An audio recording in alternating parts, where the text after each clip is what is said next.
This is July 25th, 2011, and we're doing an interview of Walter Shuchatowitz, also known as Mr. S., in his home.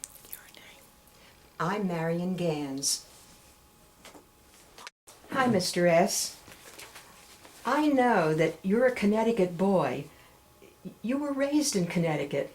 Could you give us a little background on your childhood? Childhood was a long time ago.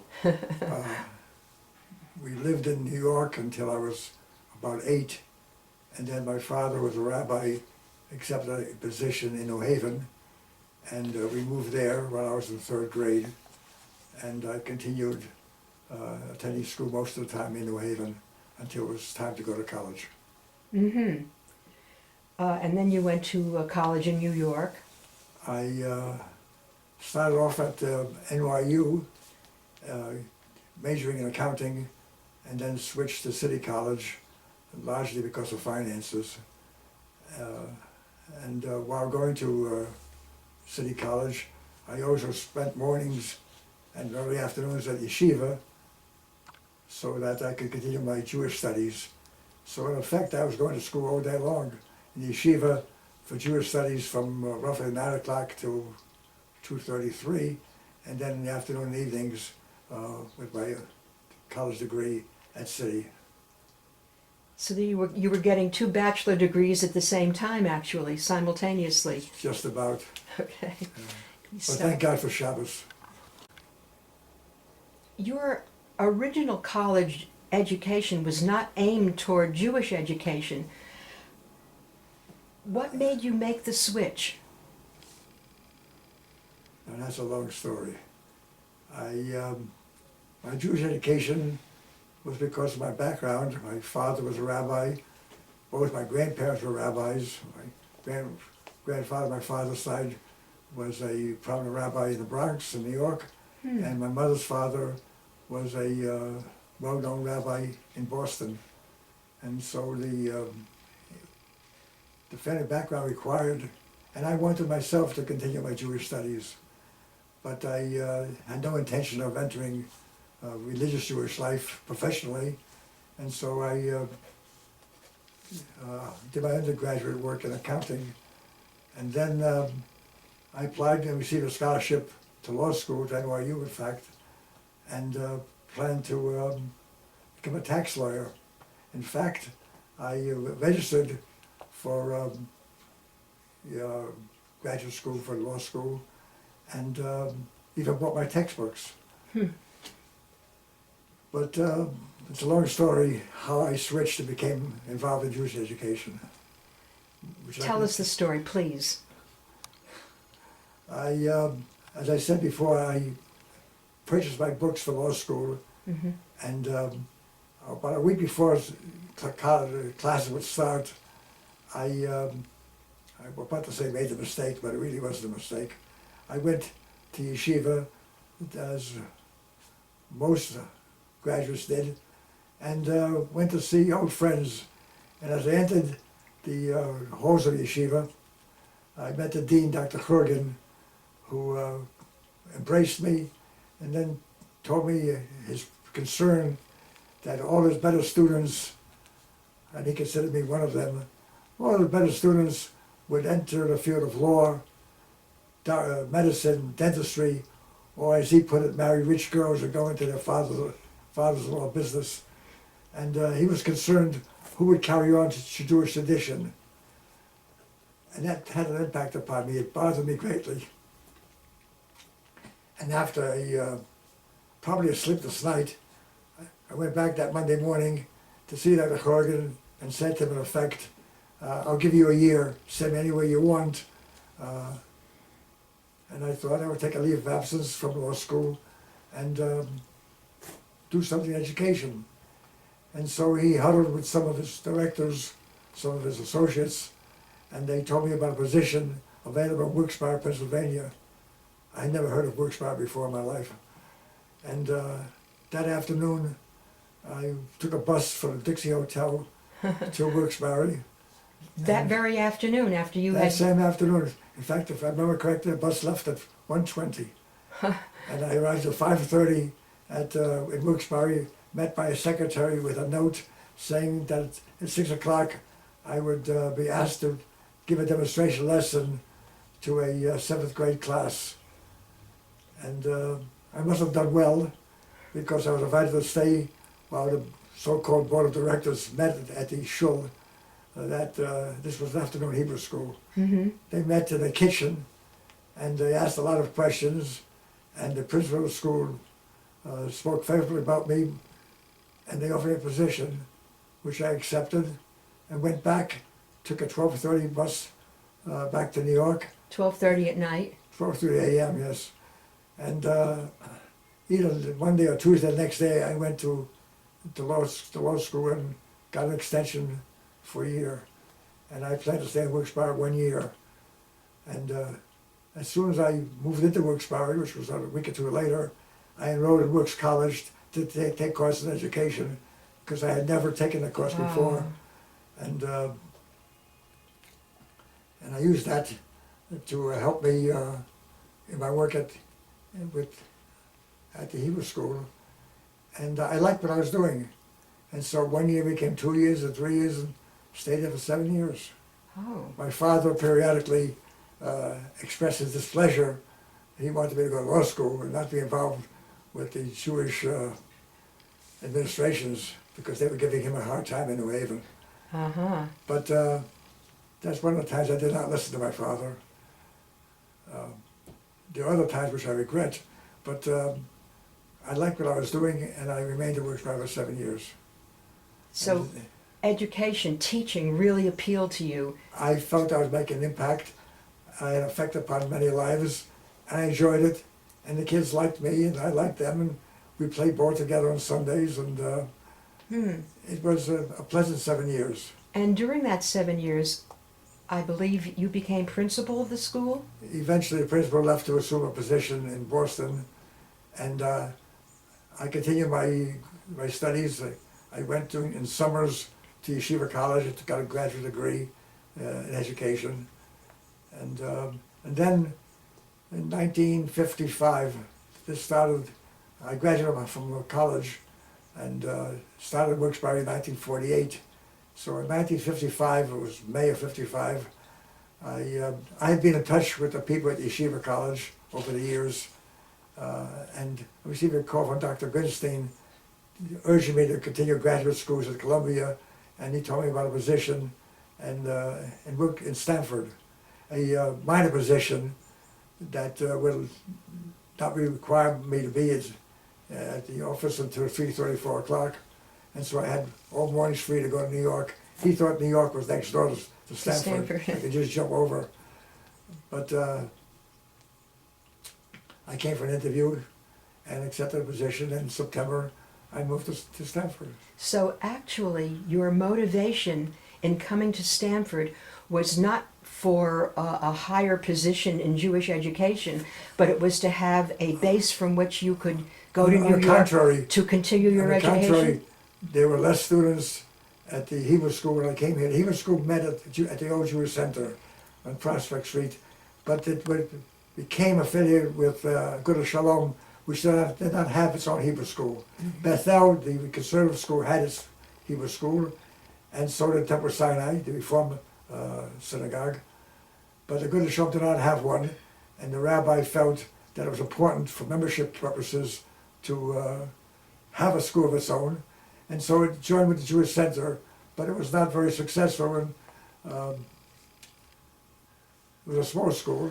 And I can admit to you, the salary was even less than I received at Wilkes-Barre.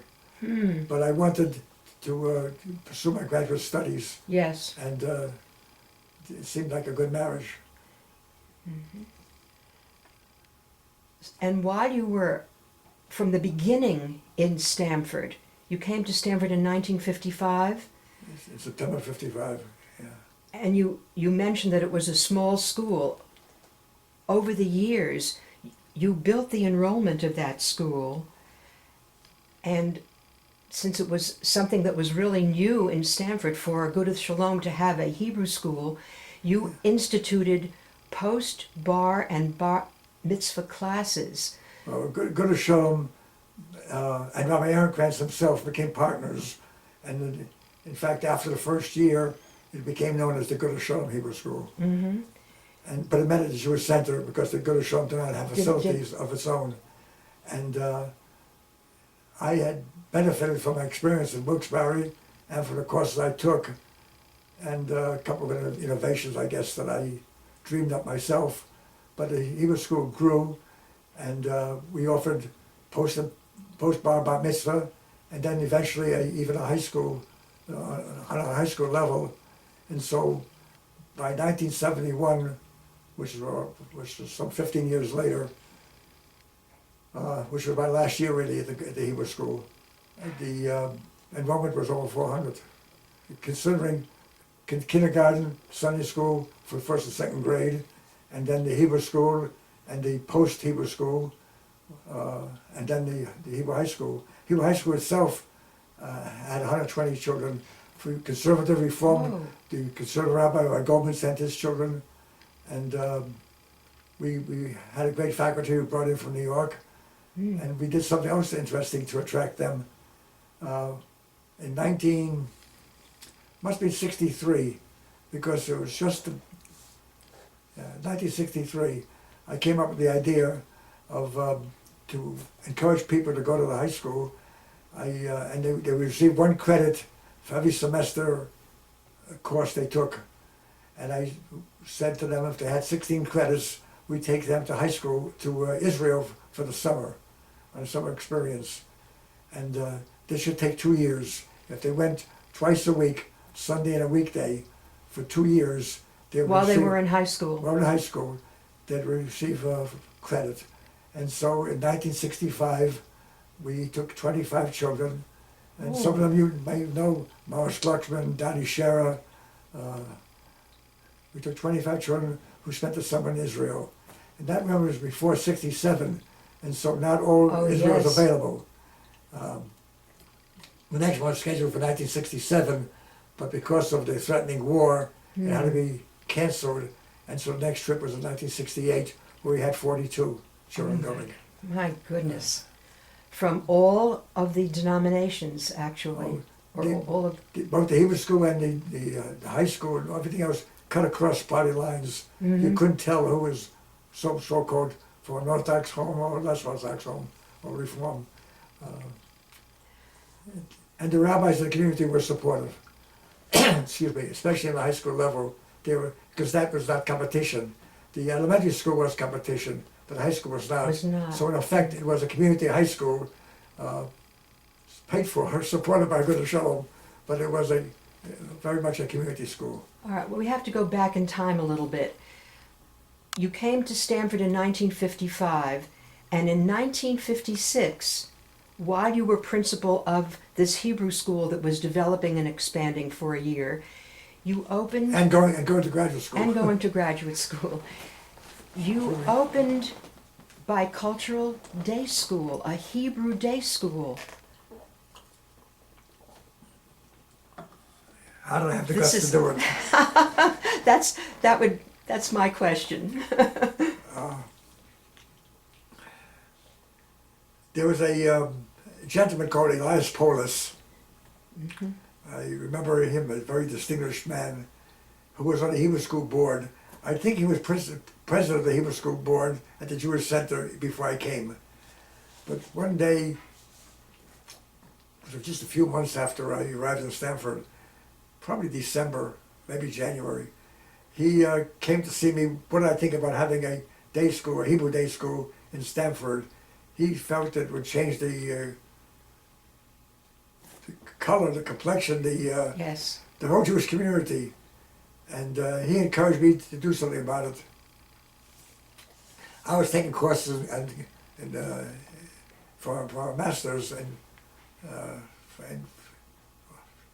actually for a doctorate. And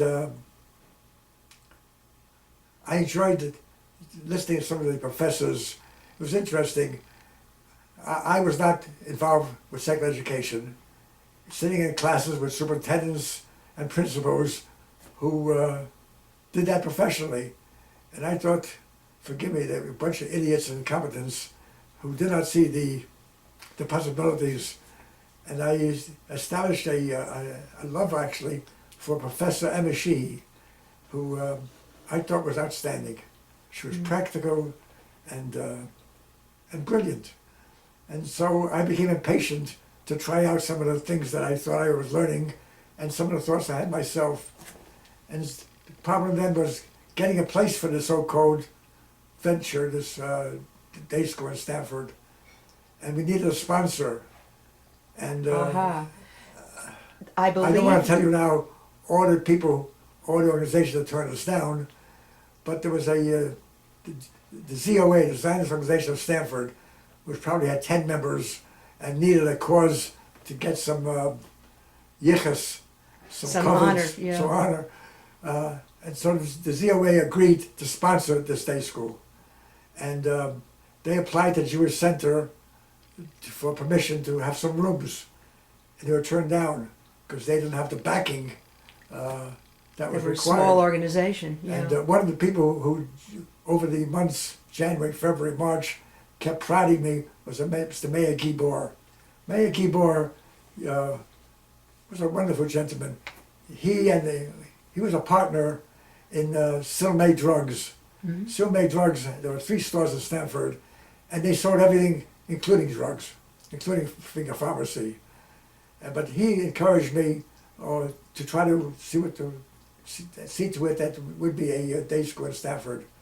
But when the ZOA turned us down, even though When the Jewish Center turned. sorry, when the Jewish Center turned down the ZOA, I had to tell the parents who expressed an interest that the Reno school, and we dropped it.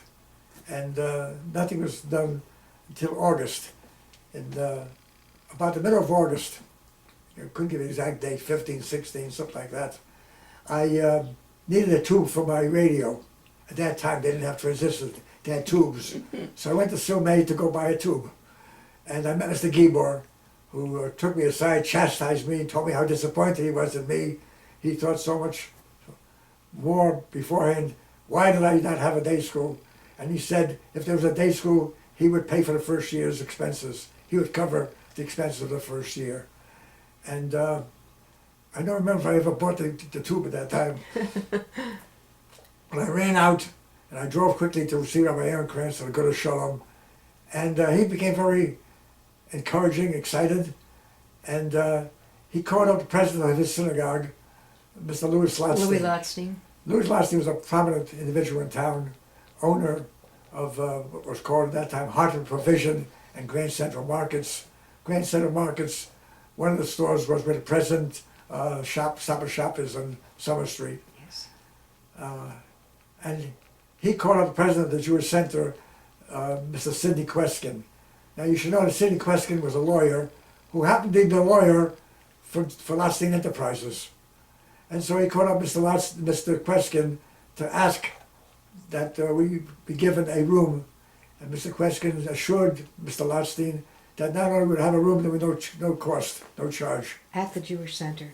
At the Jewish Center. And this is mid-August. This is now mid-August, 15, 16, 17. And so I ran back and told Mr. Gibor that we'd do our best to open the school. And that night, and the next few nights after that, Rabbi Ehrenkrantz and I went around to see parents about sending their children. You went door to door, actually, as I understand it. We went house to house. House to house.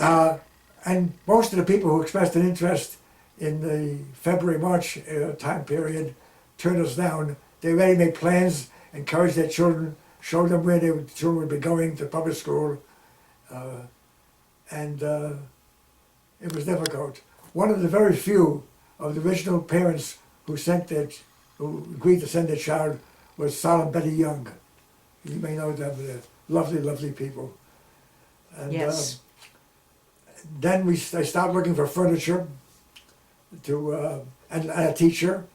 And one of the teachers, the teacher we hired for kindergarten was Vivian Lehrer, who was the wife of one of the teachers I had at the Hebrew school, Rabbi Melvin Lehrer. Mel there. And we ordered furniture and was scheduled to open school the day after Labor Day. And In September of '56. I think it was September 6th. if I'm not mistaken, September 6th. So in a period of about 3 weeks, you had assembled enough students for a kindergarten. We had 10 children, and interesting, and tell you a secret, when I had 10 children, and I knew that I only had 10 children, I announced that registration would be limited to 10 children, and then blasted in the papers and sending out bulletins, registration is full. Yes. But the furniture did not arrive that Friday before Labor Day because it was Labor Day weekend. And we tracked it down to a warehouse, to a freight delivery place in Norwalk. And that Sunday, Rabbi Lara borrowed a truck from Hunter Provision.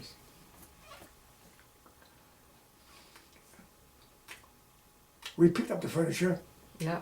I don't remember who helped us carry it into the center. Probably one of the custodians that we paid. But you and Rabbi Lehrer essentially schlepped the furniture. We slept. 2 days later, we opened up. There were 10 children, yeah. I don't know today if I would have had the nerve, but being young. All right. How old were you when you came to Stamford with all this energy? Now I admit I was 28. I probably lied and told I was a little older so I could get position. But I was 28. And so I was 29 when the school opened. When bicultural. But it opened with a determination and a standard that we were going to be the very best. And Dr. Sheehy, who was the professor that impressed me, agreed to be our consultant. And she gave ideas. And over the years, next few years, she interviewed all the teachers that followed in first grade and second grade. Mm-hmm. I don't want to gloss over this because having been in the community at that time, I recall that there were more hindrances, there were more bumps in the road other than just the Jewish Center initially refusing ZOA's request. No, there was opposition from many of the so-called leaders of the community. They objected to a parochial school. That was the buzzword. How dare you open a parochial school? Or yeshiva. Or yeshiva. I'll tell you an interesting story a little while about the word yeshiva. It was un-American. Children belong in a public school. This is a democracy. You shouldn't segregate. It was difficult. And although, in fairness, the Jewish Center were lovely landlords, never charged a penny, not even long distance phone calls. They were, and they did not have facilities. Over the years, we met at the Jewish Center, I think for 6 years, and they did not have enough rooms for us. And one year, we met at the two levels below ground level at a bowling alley, which was, in fact, you, Marion, taught there. Yes, I did. Yeah, it was a bowling alley. After 4 o'clock, up to 3 o'clock, it was the Hebrew Day School. Then we moved all the furniture aside, and they opened it up as a bowling alley.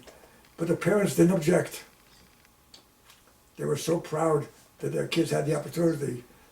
Yes. Because you had a very vigorous, involved, active group of I know it parents. sounded modest, but it was a great school. School that parents were proud to send their children, and the children were happy to go there. And so. And it always was for all the years that followed those beginning years. There was a sense of satisfaction, and interesting enough, we were recognized by the non-Jewish community even more so. Over the years, even the superintendent of schools in Stamford called me up to ask an opinion, and the department heads. I remember once receiving a phone call what textbooks we were using in social studies, because they saw our kids walked off with the state awards in various disciplines. But we respected, when we needed something famous from a bank, there was no question. Just briefly, how did bicultural get its name? That's an unusual name for a Hebrew day school. Yeah, it is an unusual name. The school opened in September without a name. In September and October and November, it was a school without a name. It was known as the school, but I had a problem. I wanted to attract a cross-section of the community. I didn't want to call it like most communities would refer to their school as the Stamford Hebrew Day School, like the Minneapolis Hebrew Day School, the San Diego Hebrew Day School. I didn't want the Hebrew Day School term. I didn't want it affiliated with any synagogue because I wanted to attract a cross-section of the community. And I didn't want to give it another name like Maimonides or Rashi or Hillel. And so no name was better. There was a meeting in December, and a meeting of the kindergarten parents, and they were sharing their praises, their thanks, their good fortune that the children were going there. And the question of a name came up, and then one parent, trying to think of her name, I could picture her, just don't recall her name right now, said, Walter, you always said it's a bicultural school. Why not call it the bicultural school? And I jumped. I said, great, great. That spontaneously. That's Yeah. it. I had the solution. And so, It became and that name is unique. That name is unique. And it stayed. And the bicultural meant anything you wanted to mean. Be boys and girls, secular and religious, American and Israel. I'll tell you an interesting incident. It was about 5, 6 years later. There was a parent who had a child in 5th grade. That means, considering kindergarten, she had her child in that school for 6 years. It was May of the 5th grade, and I received a phone call about 10 o'clock at night. This woman was playing mahjong with her friends, and they accused her of sending her children to a yeshiva. And she said, tell me, Mr. S., is it a yeshiva? And I said, no, it's a bicultural school. Oh, great! She was satisfied and hung up. It's all in a name. It was called a yeshiva. It's treif, forbidden. It's a bicultural school, wonderful, it's acceptable. And so that choice of a name, in fact, if you look at my tie, the tie is the logo of the school. It shows Hebrew and secular, or Israel, boys and girls. It means anything you like. And this tie, I can tell you now, was made especially for me as a gift from Howard and Stephanie Fogel, who had it made. He was in the tie business at that time, so he had one of his suppliers in Italy. Make one for me. That's lovely. I noticed that there are plaques on the walls of this room, and they represent, I think, just a small part of the achievements that the school received and that you individually received. Could you please give us some description of what's going on here? What are we looking at? You want to hold it? The plaques, of course, are a good source of that's really it. All right, hold it just a minute. As I started to say, the plaques are a source of pride to me, and it's something I like to show my grandchildren and my children. I want the grandchildren to be proud of their Zadie, and their children to realize that the reason why I didn't give them some of the time that I would have liked to give them is I was busy with schoolwork. And there are a number of plaques that I received personally from Yeshiva College, from various synagogues, from biculture itself, from Agudas Shalom, from Hadassah, from Torah Masorah. That's a personal satisfaction, but more important to me, a greater sense of pride, is the recognition the school received over the years, where the competition was so much more severe. When the school first opened, it opened in 1956. In 57, although there were probably 10 or so other schools opening the same year, Thomas Sowell recognized us as the new school of the year. And that you And in received- recognition, Barton's Candy Company paid for our furniture. All the furniture required for first grade was paid for by Barton's Candy. And you And also I tell received, you right now, we bought the best furniture. you also received early on the Spiritual Bridges Award. That we received in 1972, I think, 71, from the Jewish Agency, represented the bond between the American community and the State of Israel. Well, the American community being Bicultural Day School. The school itself. And its bond. In fact,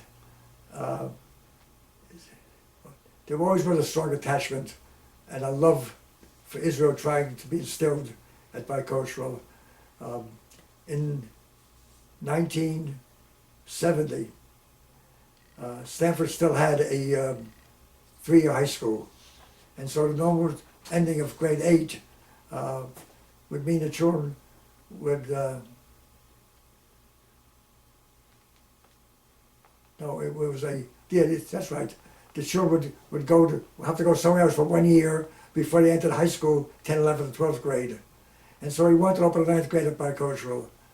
And I came up with the idea of 6 months in Stamford and 4 months in Israel. And I was torn. Do I go to the parents first to see how many would be interested to send their children 6,000 miles away for 4 months? Or I go to the Board of Trustees for permission to run that kind of a program. If I went to the Board of Trustees first and got their authorization and the parent body turned me down, it would be most embarrassing. And if I got the parents to agree and the board refusing to authorize such a program, that would not look good either.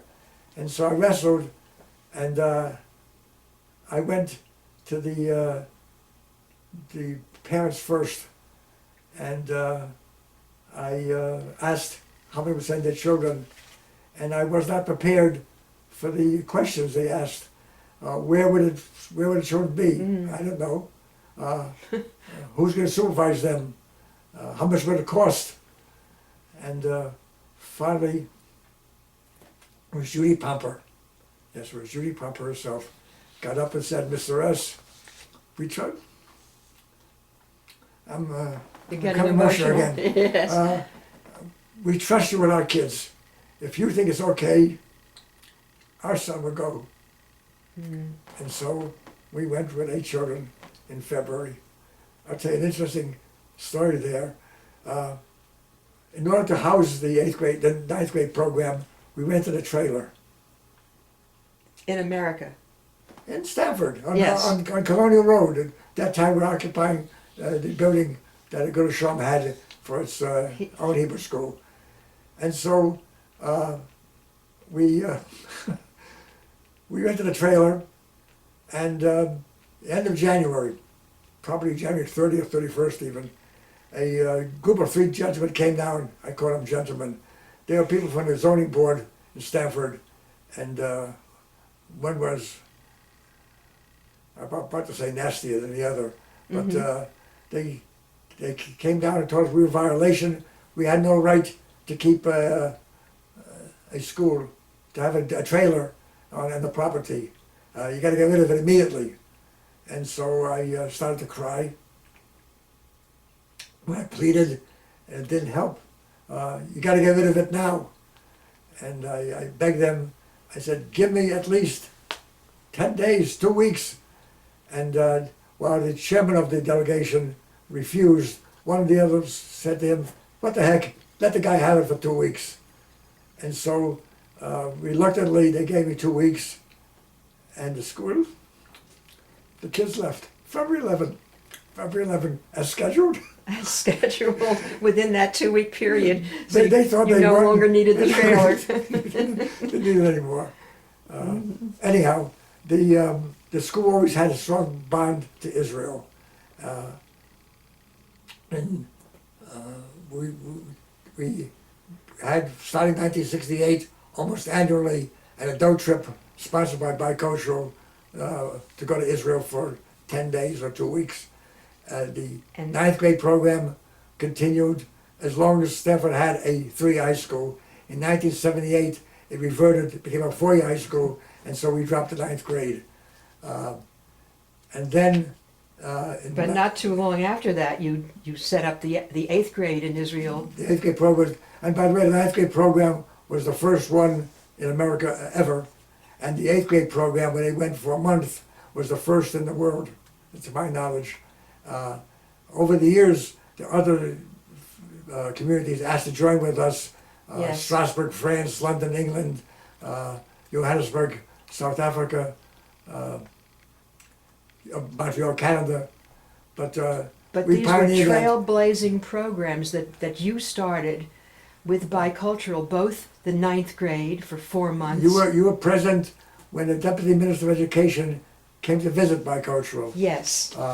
We received a phone call saying that the Deputy Minister of Education, Shaul Yahalom, his name, Yalom. that he wanted to visit our school.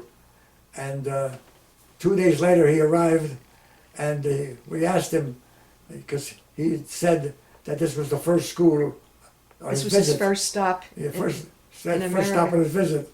And we asked him why. And his response, I came to see the miracle. Yes. Because Orthodox and non-Orthodox, observant, non-observant, people with a strong background, less background, not yet background, they sent their children.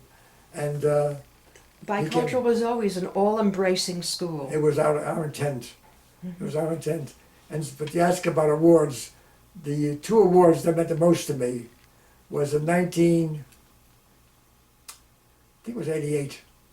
We were recognized as a Blue Ribbon School, one of the best schools in the country. We received the recognition from the United States Department of Education, and we were invited to Washington Yes. to accept an award from President Reagan. And I went together with Mort Sharaga, who was the president of the board, and the vice president, Herbert Ash. We went to receive that recognition. And to be recognized by a non-Jewish entity as being outstanding. And that was after a visit of a delegation, spent a week interviewing students and parents, alumni and teachers. That was a pride. Day and night at the school. That was a pride. And then several years later, I believe it was 1992, we received the Jerusalem Prize by the Torah Department of the Jewish Agency. The Jerusalem Prize is given every 2 years to an institution or an individual. And that year, both Bicultural as a school and me personally received that prize, and it was presented by the President of Israel at that time, Ezer Weizmann. And so you talk about awards or prizes, the 2 most meaningful to be recognized by the Israel government for its Jewish identity and Jewish content and love of Israel, and be recognized by the United States government for its quality secular education was a source of personal pride. And was another indication that prize alone symbolizes your being unique, the school's being unique, and setting another precedent, And to be as you had recognized. done, and to be recognized. Yes. You see, sometimes it hurts when you try hard and succeed and it's not recognized and appreciated. So to be recognized by people who are respected it makes it all worthwhile. Mm-hmm. And so you asked before if why I went into education, because I liked what I was doing. Uh-huh.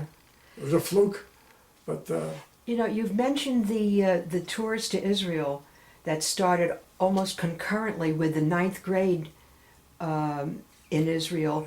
I understand that you have planned and led 75 tours to Israel for adults and families, and that's more than all of the tours offered by all of the Jewish organizations in this community combined. Could you comment on this? I had gone to Israel personally to study while I was at Wilkes-Barre for a summer in 1954, and then for 6 weeks I took off in 1963 and pursued my studies in Israel and my fluency in Hebrew. And in 1965, as I think I mentioned before, we led a group of 25 high school students to Israel. Then again in 1968, and in between I went myself in 1967 after the Six-Day War. And so I realized the impact it could make. And so in 1968, the board authorized an adult family tour, which went, in late December of 68, and then 69 and 70. And I believe every year but one, we had an adult trip, and 1 year, it was the year 1974-75, school year, there were 3 trips, November, December, and February. And you can't go into a perfume factory without smelling good, and you can't come to Israel without having an impact made on a person. That's very true. Different people come home than who left. Yes, it definitely is a transformational experience. Tell us a little about your family. We haven't touched on that at all. You have 3 offspring, 3 children. I have 2 boys and a girl, Mm-hmm. 2 sons and a daughter. I have 12 grandchildren, Baruch Hashem, and right now I have 8 great-grandchildren. My, oh my. And I love when they come. I'm relieved when they go. It's lovely, and I'm happy with them. And some of your children and grandchildren or great-grandchildren live in Israel, is that so? right now there's only a granddaughter with her husband living there, but he's studying. So that living in Israel is temporary. Oh. When he finishes studying at yeshiva in Israel, he'll come back to the United States. Mr. S., there have been so many highlights and so many achievements of bicultural, the effect that bicultural has had on Jewish education in the United States and elsewhere is almost immeasurable. You were with bicultural for 5 decades. I'd like to ask you, is there anything as you look back that you regret? The answer is yes. And with the benefit of hindsight, there are many regrets, and I think about them often. There are things I did or said that I wished now that I didn't do or didn't say, and often wish I had the opportunity to redo. And there are things I didn't do that I really wish I did do, and that hurts. Although the intent, I could say, honesty was good, pure, honest. I thought I was doing the right thing, but with the benefit of hindsight, I would have now done things differently. But the biggest regret, and it's too late to change now, happened in 1971. 40 years ago, but I still remember it. It was a graduation night for the 9th grade. They had come back from Israel just a few days before, and they were sitting on the stage, and the program was going as planned. I scripted everything. I even prepared my ad-libs. Things were going smoothly. It was time to award diplomas.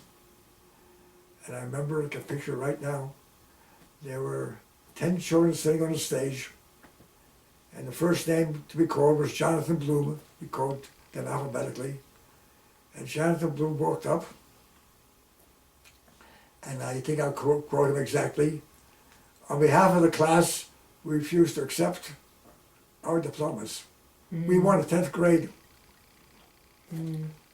The audience went wild. They were applauding. And for the first time, and I believe I'd like to say the only time, but one of the very few times in my life that I did not know what was happening. And I had no idea. I was amazed, I was speechless. And if you know me, to be speechless is a rarity. And so I rushed to the president of the board at that time, a lovely gentleman, Harry Rosenbaum, Mr. Jewish Community. And I said, Harry, what do we do? And we met for a while, and I came back. The audience was applauding, because we realized this was a sympathetic audience. This was their children and their family. And I said to the children, I can't make any promises, but I'll do my best to make it possible.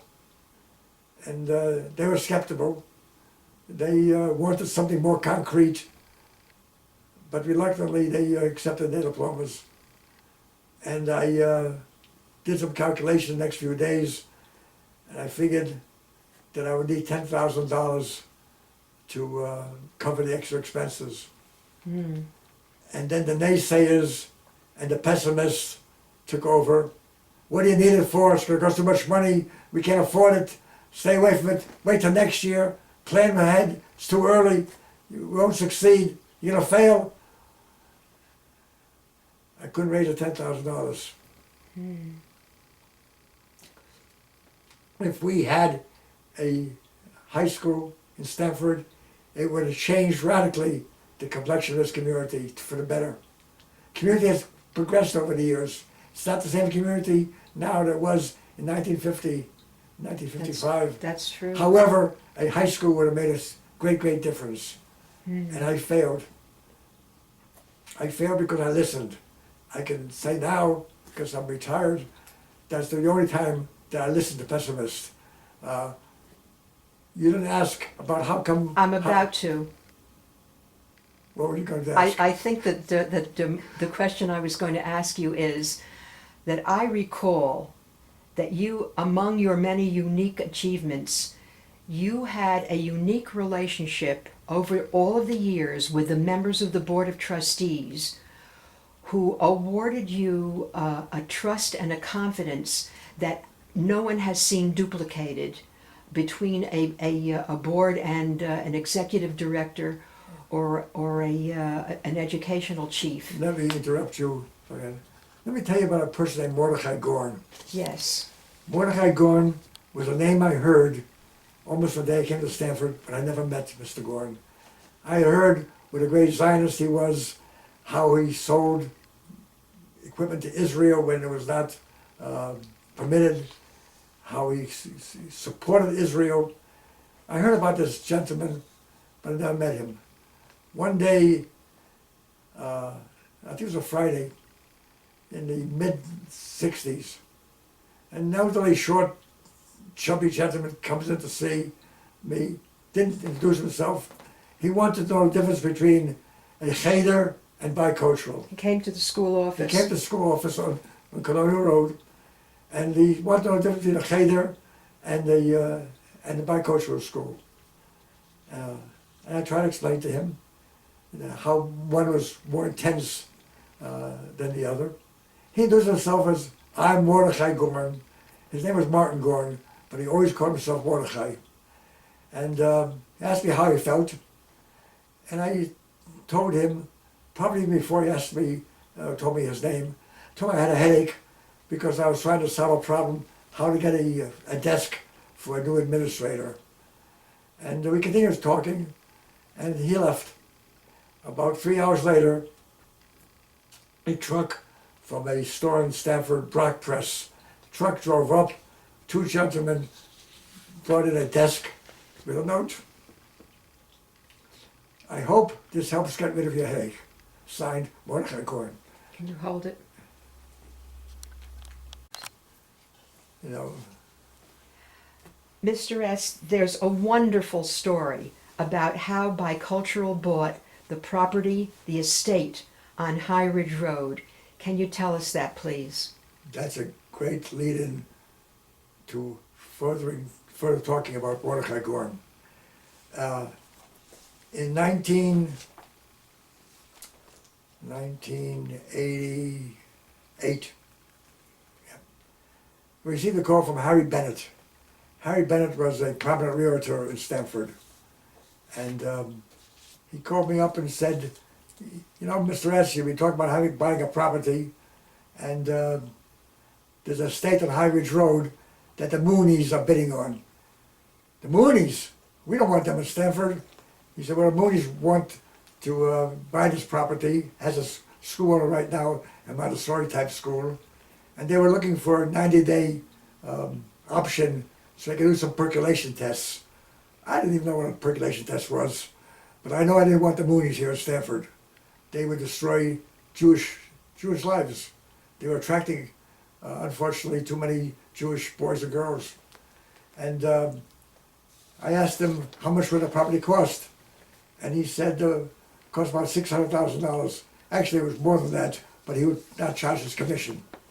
And I knew I was $250,000 short. And I mentioned before that my regret that I listened to naysayers. I'm not going to ask anybody. We're going to buy that property. We're going to buy the property without getting permission, because the Moons are not coming to Stamford, not if I can help it. And I flew down to Mordechai Gorn.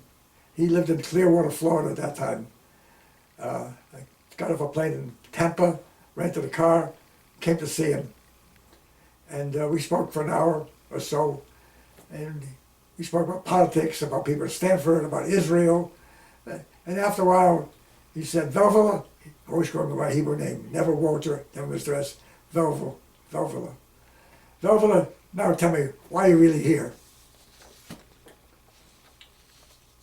I said, Mr. Gorn, you once told me that if ever we need money for the school, you'd loan us the money at 7%.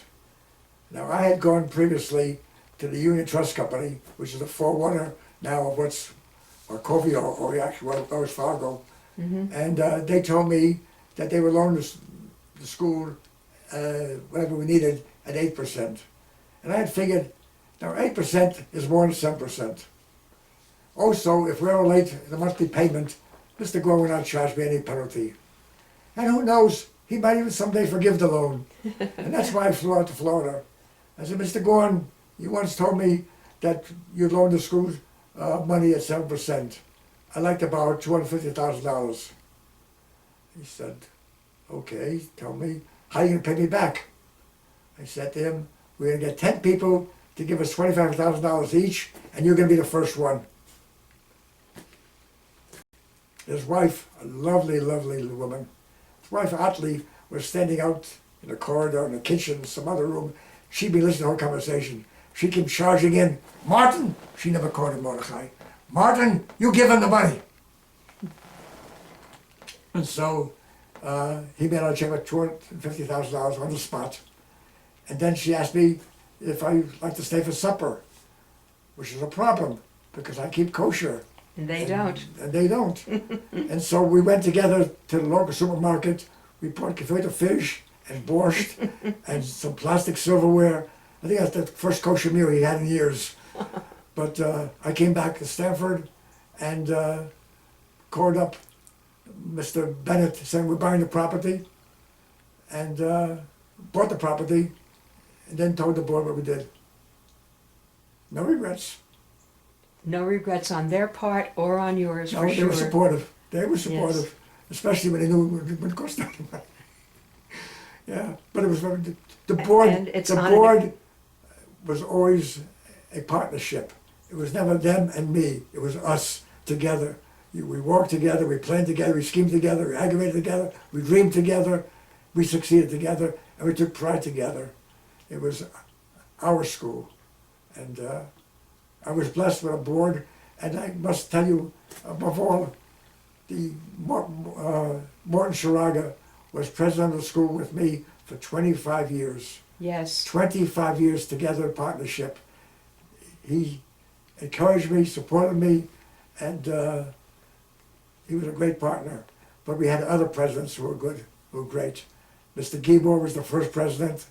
Albert Rubenstein, a saint, a lovely, lovely gentleman, financially able, but encouraging, supportive, lovely. Carl Bennett, Harry Rosenbaum, I mentioned before, and more. Martin Schrager. So if I succeeded over the years, it was because I was blessed with partners who supported me. Well, this is your typical modesty, because having lived in this community a lot of years, I know how the board and the parent body and the faculty felt that they were blessed to have you as the leader of one of the finest Hebrew day schools in the country. Let me mention, when we came for permission to open the 8th grade or 9th grade 2 program in Israel, and I received calls from colleagues throughout the country, what a lousy board of trustees you have to make you do that kind of work. And I told them it was my idea. They thought I was God crazy. They couldn't understand why we would want You're an gonna extra take that burden, on. extra responsibility. Who needs that headaches? Yeah. But we had a board that worked together hand in hand. And And it was all worth it. I'll close with one remark. One day, not too many years ago, but I was still the active principal of the school, I had been sitting together with 3 other friends. One is a stockbroker, one is an attorney, and one is a money manager or something like that. And I asked each of them, do they like what they're doing? And each of them, in effect, said, not really, but it's a good living. And I said, I love what I'm doing. I wouldn't trade it forever. And I wouldn't now. In retrospect, going into education is not a regret. Thank you. So thank you. It's been a pleasure to have this conversation with you. It brings back memories Mm-hmm. and beautiful memories. But thank you for the opportunity of sharing.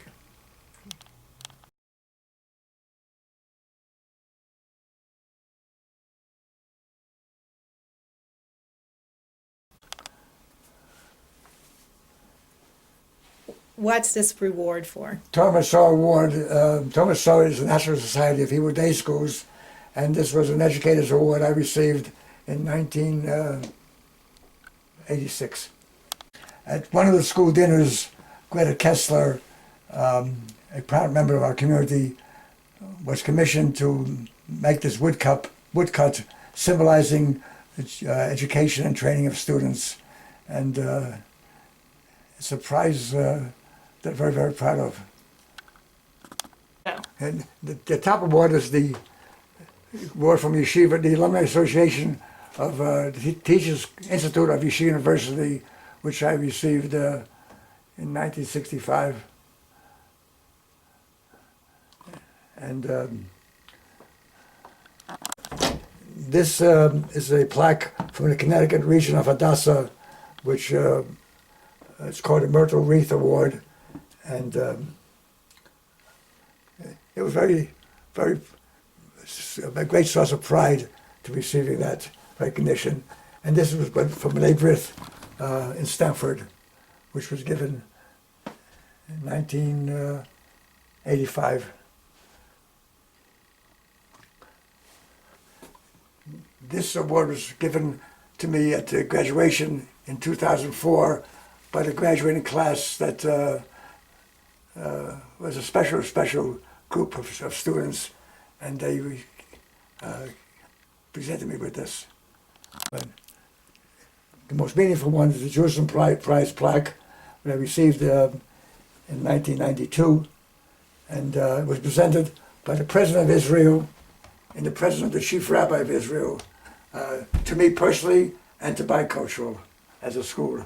There were 8 awards given, and we received 2 of them.